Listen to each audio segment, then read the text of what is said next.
Halo teman-teman Saling Sapa, podcast Saling Sapa Jalan-Jalan, satu-satunya podcast naik angkot di Indonesia.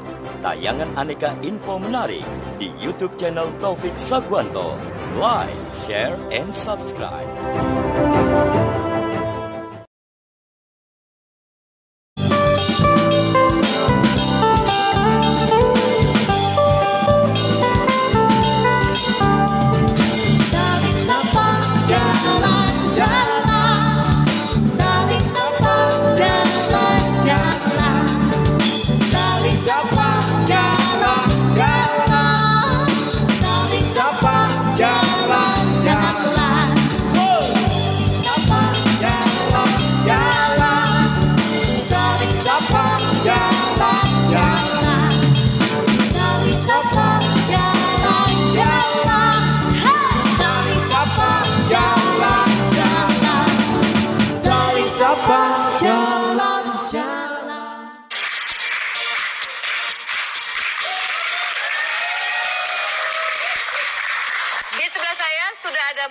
Moza ini cewek kece banget, seorang lady biker yang kemarin melakukan perjalanan dari Malang ke beberapa kota lain dari tanggal 10 April sampai sekarang ke Jakarta dengan misi untuk mencari perempuan-perempuan hebat.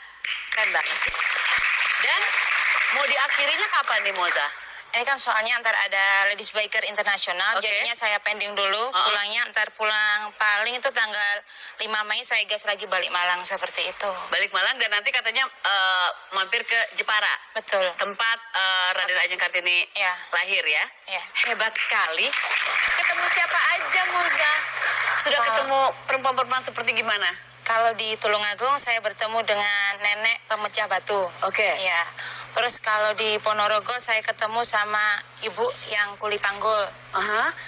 Terus waktu di Jogja saya ketemu sama Mbak Sri Lestari. Beliau adalah salah satu yang ini fotonya. Ya itu beliau adalah salah satu yang cacat tapi beliau bisa touring mulai dari Aceh sampai Jakarta dengan membagikan kursi roda secara gratis. Wow, ini perempuan-perempuan luar biasa banget ya. Ini ketemu sama mereka, jadi selama perjalanan memang cari ke daerah, maksudnya ke daerah-daerah di setiap kota itu, dan akhirnya ketemu perempuan-perempuan ini atau bikin janji atau pernah mendengar tentang mereka atau gimana sih? Pernah mendengar. Oh, oke. Gitu. Jadinya saya mencari di Google, mana sih Iron Lady gitu. Saya kan pengen biar untuk Hari Kartini ini biar menjadi semangat buat saya sendiri. Halo teman-teman podcast Saling Sapa Jalan-Jalan, episode podcast angkot.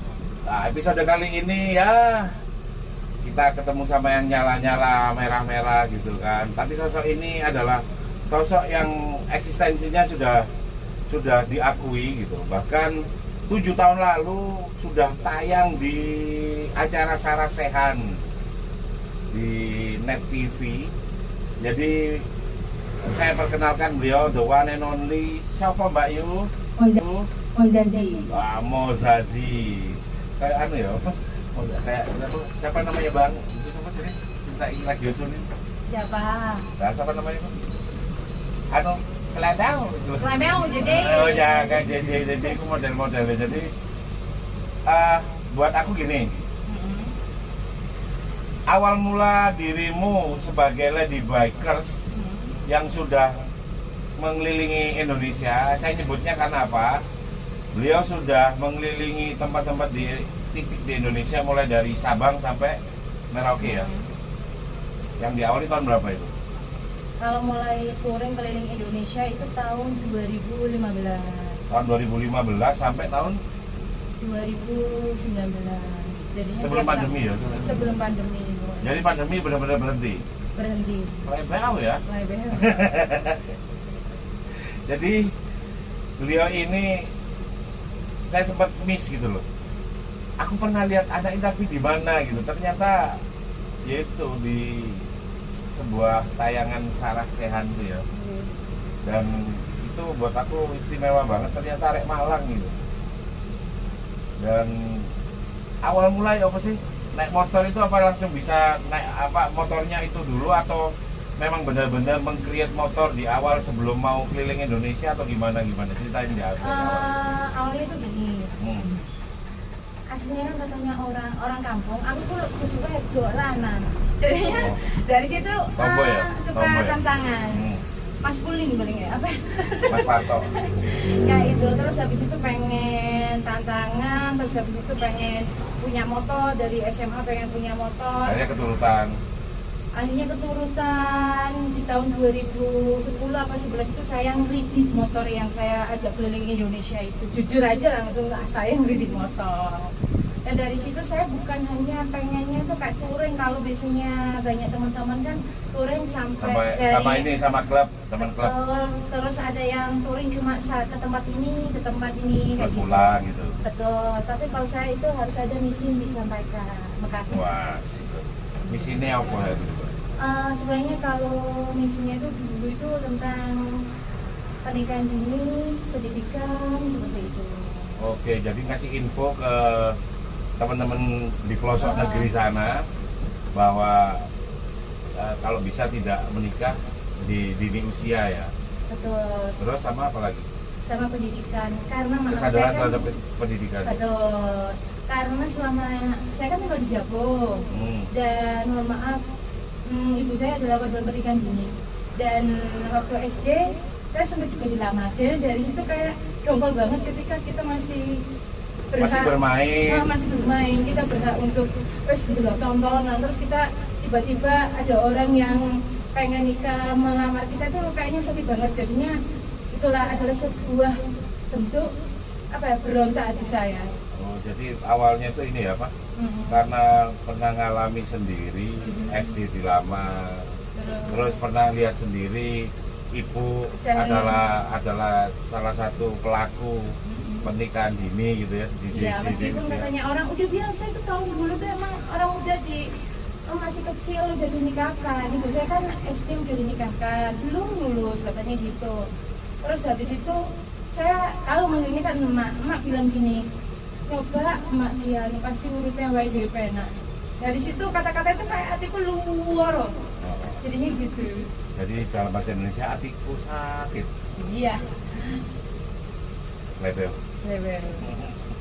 Terus cita-cita terus kemudian keliling Indonesia itu siapa yang inspirasi? Kartini. Ya, bicara tentang kamu tadi ngomong bahwa inspirasimu bahkan di motormu digambar ya. Iya. Ibu Kartini gitu. Inspirasi Kartini yang seperti apa sih yang tiba-tiba menggugah? Emansipasi yang kayak apa sih sebenarnya yang menggugah kamu terus kemudian ya keliling Indonesia, seorang cewek pun naik motor pun jadi gitu.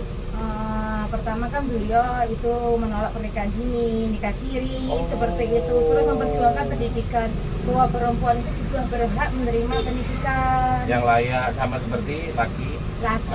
Terus kita juga bisa. Bukan berarti yang emansipasi kamu bisa angkat 10 kilo, aku juga bisa 10 kilo. Bukan. Enggak ya.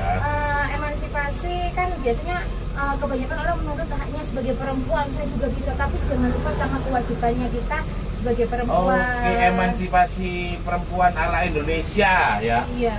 Ya bukan ala barat ya. Iya. Tetap sadar betul bahwa dirimu nanti suatu saat jadi ibu. Betul. Bertanggung jawab pada keluarga, terus melindungi anak-anakmu gitu kan ya. Berarti emansipasi ala ibu kita Kartini itu yang gitu itu ya.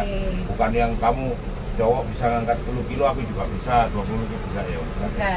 Bukan yang fisik gitu ya. Malah repot juga ya. Aku masih pengen disayang kan ya sama cowok ya, bukan yang kamu mau nyayang cowok. Maaf, saya juga normal. Gitu.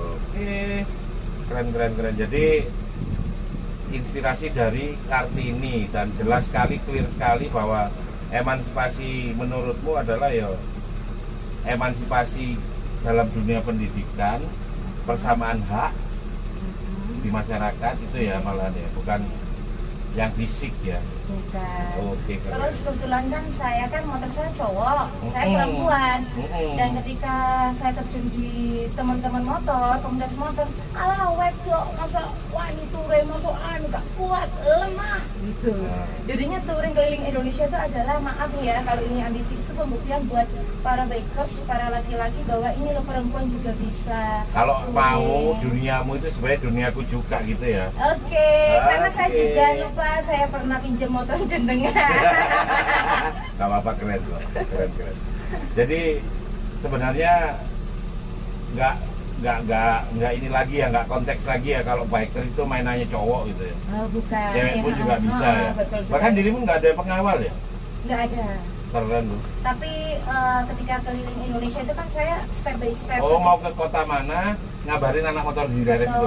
Dan itu saya tidak langsung keliling langsung dari Malang langsung keliling Indonesia, tidak. Tapi ketika saya ngambil momennya Hari Kartini, memperingati Hari Kartini, saya tur yang pertama ke Pulau Jawa, kedua ke Sabang PP, terus ke Atambua Timor Leste, perbatasan Timor Leste PP, terus akhirnya yang keempat itu agak jauh, 100 hari di jalan, Kalimantan, Sulawesi, Papua gitu. Dan kemarin nyoba ketika sampai kangen orang tua kamu ya? Ya kangen, tapi kayaknya orang tua saya seneng kalau saya lagi jalan. Ya karena kan apa namanya kan, yang penting kamu nggak bawa tupperware-nya makmu, sama nggak bawa piringnya makmu. Betul. Kan gitu kan.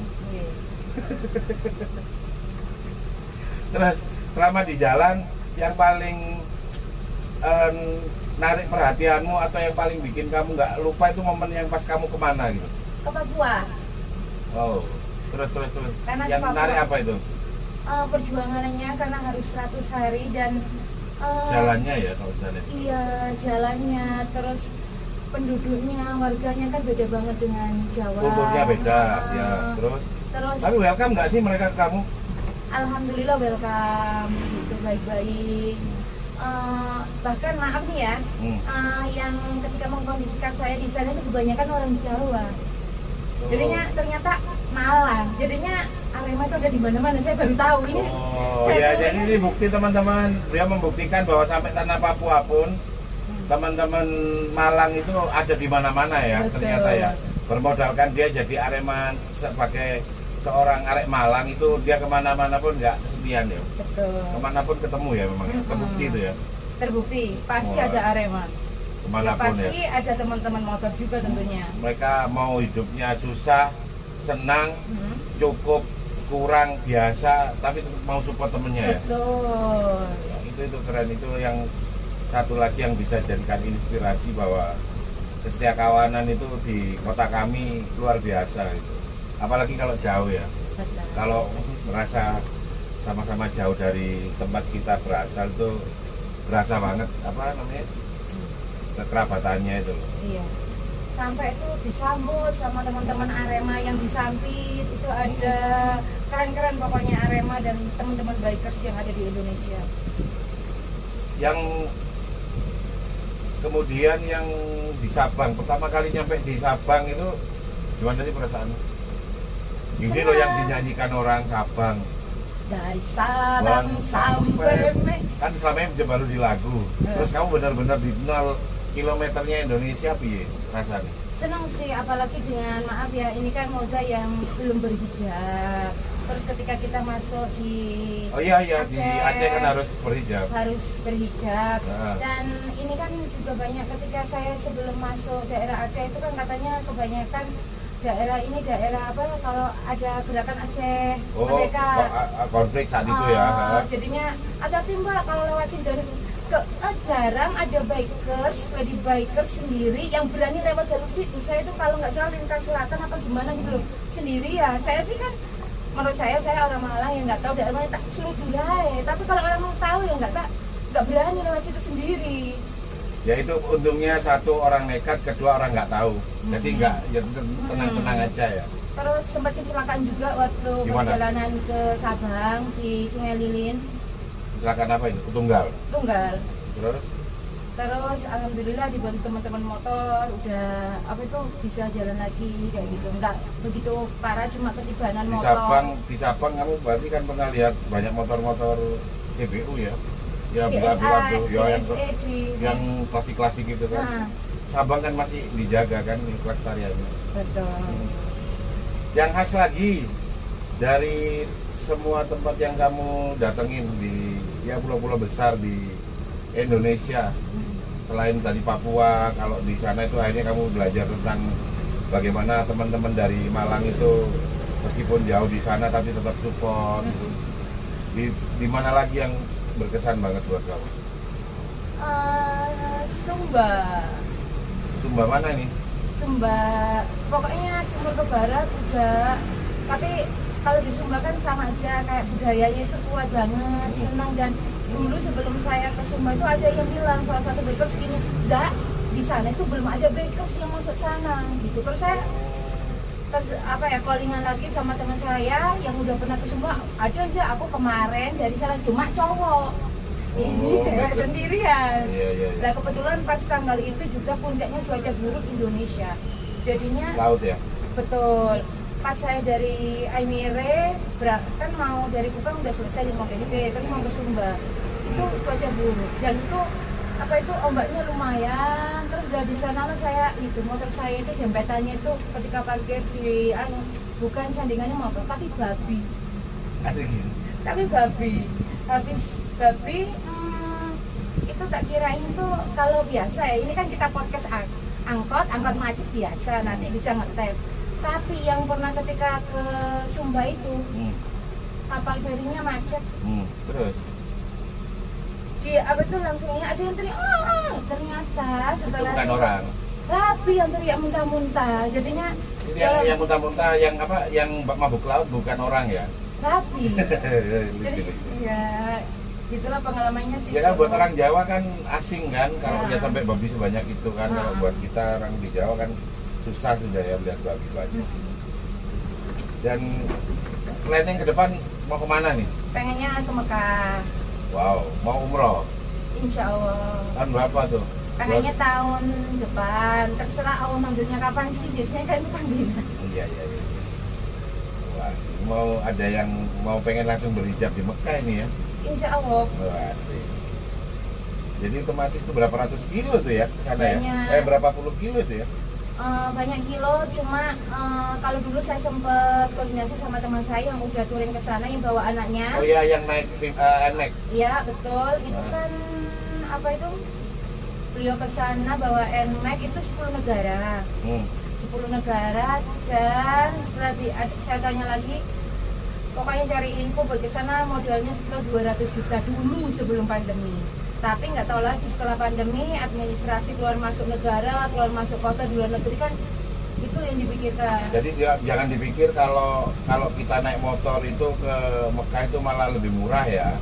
Jangan dipikir kalau mau ke Jakarta naik pesawat berapa, naik motor lebih murah, enggak ya. Malah lebih mahal sebenarnya. Kalau umroh kita cuma 20-an udah berangkat. Ya, tapi ini karena umrohnya naik motor, berarti butuh makin banyak teman-teman yang support ya butuhnya ya. Semoga banyak teman-teman yang support jadi beliau bisa datang ke Tanah Suci dengan naik motor. Terus ada apa? Jalani hobi kita dengan hati, bukan dengan ambisi, karena kita ada untuk peduli. Wow. Keberadaanmu itu harus bersama dengan kepedulianmu. Ini pesan yang sangat luar biasa. Terima kasih loh ya. Moza, terima kasih. Kawan-kawan tak undang lagi ya. Siap. Oke, terima kasih. Semoga ini bawa inspirasi. Wassalamualaikum warahmatullahi wabarakatuh. Waalaikumsalam.